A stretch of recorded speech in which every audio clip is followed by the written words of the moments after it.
Good morning to all of you. जैसा कि आप सभी जानते हैं कि 10th क्लास का रिज़ल्ट आ चुका है और प्लस वन के रजिस्ट्रेशन के लिए प्रोस्पेक्टस आ गया है।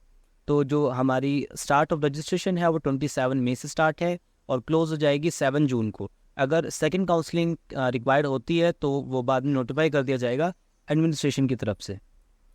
सबसे पहले अगर मैं बात करूँ कौन कौन से डॉक्यूमेंट रिक्वायर्ड है एडमिशन के लिए, तो अगर आपने गवर्नमेंट स्कूल से चंडीगढ़ के किसी गवर्नमेंट स्कूल से 10th क्लास पास आउट की है तो सिर्फ और सिर्फ आपको अपना रोल नंबर, 10th क्लास का जो रोल नंबर है वो, और अपनी DOB यानी कि डेट ऑफ बर्थ अपलोड करनी होगी। और जिसके बाद आपको एक यूनिक आईडी और पासवर्ड वहाँ से जनरेट होगा और फिर आपको अगेन लॉगिंग के लिए कहेगा। फिर आप उस यूनिक आईडी और पासवर्ड को डाल के वहाँ से लॉगिन करके फिर अपना रजिस्ट्रेशन आगे करेंगे। तो अगर अब मैं बात करूँ फ़ीस के बारे में, तो फ़ीस इस बार जो जनरल बॉयज़ की फ़ीस है वो 1178 है और गर्ल्स की जो जनरल गर्ल्स की जो फ़ीस है वो 878 रुपीज़ है। और SC यानी कि शेड्यूल कास्ट के बॉयज़ और गर्ल्स की जो फ़ीस है वो 520 रुपीज़ है, यानी कि 520 रुपये है। और जो इस बार उसकी रजिस्ट्रेशन की जो फ़ीस है वो इस बार 200 रुपये से बढ़ाकर 225 रुपये कर दी गई है। ठीक है ना। अब हम बात करते हैं अलोकेशन ऑफ सीट्स की। तो इस बार भी पिछली बार की तरह 85% ऑफ टोटल सीट्स, 100% में से 85% ऑफ सीट्स गवर्नमेंट स्कूल्स के बच्चों के लिए जिन्होंने चंडीगढ़ के गवर्नमेंट स्कूल से 10th क्लास पास आउट की है उनके लिए हैं। बाकी बची 15% सीट्स प्राइवेट स्कूल्स के बच्चों के लिए और जो अदर बोर्ड से जिन्होंने किसी और बोर्ड से पढ़ा है, लाइक NIOS बोर्ड से, किसी और बोर्ड से 10th क्लास जिन्होंने पास आउट की है तो उनके लिए 15% सीट्स हैं। नाउ अब हम बात कर लेते हैं रिजर्वेशन की। रिजर्वेशन भी होता है तो शेड्यूल कास्ट के लिए इस बार 15% का रिजर्वेशन है, 15%, और स्पोर्ट्स कैटेगरी के लिए 2%। और एक और बात मैं आपको इसमें बता दूं कि अगर आप किसी भी रिजर्वेशन को क्लेम करते हैं तो उसके लिए आपको सर्टिफिकेट की स्कैन कॉपी वहाँ पे सबमिट करनी पड़ेगी। रजिस्ट्रेशन करते वक्त आपको सर्टिफिकेट की, किसी भी सर्टिफिकेट के, लाइक अगर आपको शेड्यूल कास्ट के लिए आप रजिस्ट्रेशन आप क्लेम कर रहे हो कि मैं शेड्यूल कास्ट से ताल्लुक़ रखता हूँ, तो आप शेड्यूल कास्ट का सर्टिफिकेट जो है वो वहाँ पर इसकी स्कैन कॉपी सबमिट करेंगे। नाउ अब हम बात कर लेते हैं एलिजिबिलिटी की। जो मतलब जिसने भी 10th क्लास पास आउट की है सेंट्रल बोर्ड से यानी कि CBSE से या फिर किसी भी और बोर्ड से, तो वो एलिजिबल है प्लस वन के लिए फॉर्म भरने के लिए। और अगर बच्चा कंपार्टमेंट भी दे रहा है यानी कि साल से अगर कंपार्टमेंट भी देनी है तब भी वो एलिजिबल है कि वो फॉर्म फिल कर सकता है। और एक और बहुत इंपॉर्टेंट बात मैं आपसे शेयर करना चाहूँगा कि अगर बच्चा साइंस यानी कि मेडिकल या नॉन मेडिकल के अंदर एडमिशन लेना चाहता है तो उसको कम से कम 50% मार्क्स उसके होने चाहिए साइंस और मैथ्स में इन 10th क्लास के फाइनल एग्जामिनेशन में। यानी कि किसी भी बच्चे ने अगर मेडिकल या नॉन मेडिकल को आगे प्लस वन प्लस टू में कंटिन्यू करना है तो उसको कम से कम 50% मार्क्स या फिर अबव देन 50% मार्क्स उसको मैथ्स और साइंस में चाहिए। अगर उसके 49% या 50% बिलो 50% है, यानी कि 50% से कम अगर उसके मार्क्स हैं, तो उसको मेडिकल या नॉन मेडिकल के अंदर एडमिशन नहीं मिलेगा। लेकिन ये सिर्फ कंडीशन मेडिकल और नॉन मेडिकल के लिए है, कॉमर्स और ह्यूमैनिटीज़ और स्किल कोर्स के लिए ऐसी कोई कंडीशन नहीं है। नाउ अब हम बात कर लेते हैं कि किस स्ट्रीम में कौन से सब्जेक्ट को पहले तरजीह दी जाएगी। लाइक अगर आपको मेडिकल या नॉन मेडिकल लेनी यानी कि साइंस सब्जेक्ट चूज़ करना है, साइंस स्ट्रीम चूज़ करनी है, तो आपके 10th क्लास के मैथ्स और साइंस में जो मार्क्स आए थे वो देखे जाएंगे और देन फिर इंग्लिश के मार्क्स देखे जाएंगे।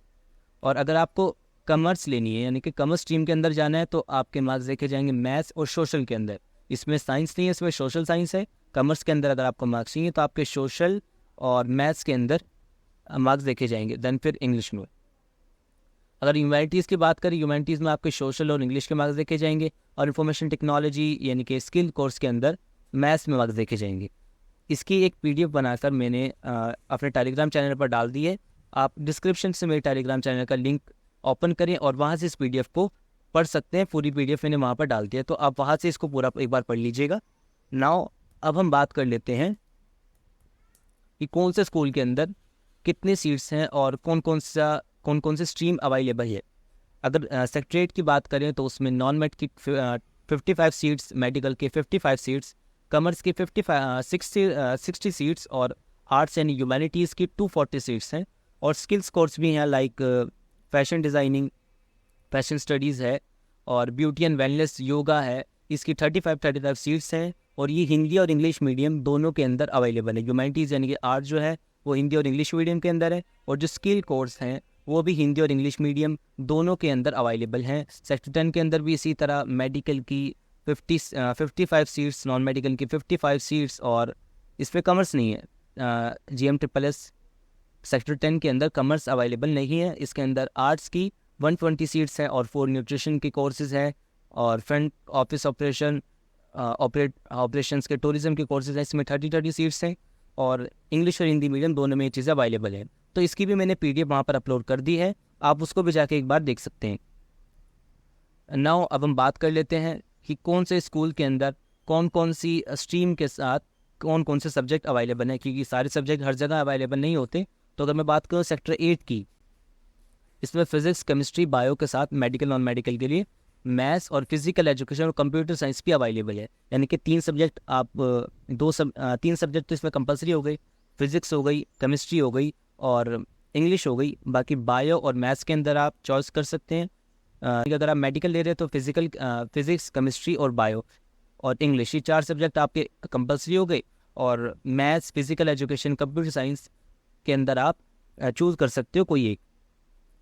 और कॉमर्स के अंदर अकाउंटेंसी, बिजनेस स्टडीज़, इकोनॉमिक्स, ये 3 और प्लस एक इंग्लिश, ये 4 सब्जेक्ट जो हो गए ये आपके कंपलसरी हो गए। बाकी 5वां सब्जेक्ट जिसमें आप maths, physical education, computer science, applied math, इनमें से कोई एक चूज़ कर सकते हैं। इसी तरह ह्यूमैनिटीज़ के अंदर भी काफ़ी सारे सब्जेक्ट हैं जिसमें से आप चूज़ कर सकते हैं, और स्किल कोर्स के अंदर भी इसी तरह काफ़ी सारे सब्जेक्ट्स अवेलेबल हैं। इसकी भी पूरी एक मैंने PDF बनाकर अपने टेलीग्राम चैनल पर डाल दी है। एक ही PDF के अंदर आपको ये सब कुछ मिल जाएगा। प्रोस्पेक्टस अगर आप खोलेंगे तो इसमें बहुत ज़्यादा पेजेस हैं, इसको पढ़ने में बहुत टाइम लगा, मैंने खुद इसको पूरा एनालाइज करा है। तो आप सीधा मेरे PDF को खोल के, जो मैंने PDF टेलीग्राम चैनल पर अपलोड किया है, इससे भी कर सकते हैं। नाउ अगर आपको किसी भी तरह के एकेडमिक हेल्पलाइन की ज़रूरत है तो इन्होंने यहाँ पर नंबर्स डाले हैं। अगर आपको किसी भी तरीके की एकेडमिक हेल्पलाइन की ज़रूरत है तो आप कोई भी क्वारी है, आपकी क्लैरिफिकेशन आपको कोई भी करना है रिगार्डिंग एडमिशन इन क्लास +1, तो आप कर सकते हैं। यहाँ पे नेम, डेजिग्नेशन, स्कूल और फ़ोन नंबर्स अवेलेबल हैं। आप इनमें से किसी भी मोबाइल नंबर पर कॉल करके कंसल्ट कर सकते हैं। लेकिन इसकी टाइमिंग है 9 AM to 3 PM ओनली, यानी कि सुबह 9 बजे से 3 बजे तक आप इसको करें। उसके बाद ऑल वर्किंग डेज में है, और संडे को ऑफ होगा, और 9 बजे से 3 बजे तक ही आप इसको कर सकते हैं, सुबह के 9 बजे से दोपहर के 3 बजे तक। नाउ आज के लिए इतना ही। अगर आपको कोई भी दिक्कत अभी भी आ रही है तो आप कमेंट्स के अंदर भी पूछ सकते हैं मुझसे। Thank you, have a nice day.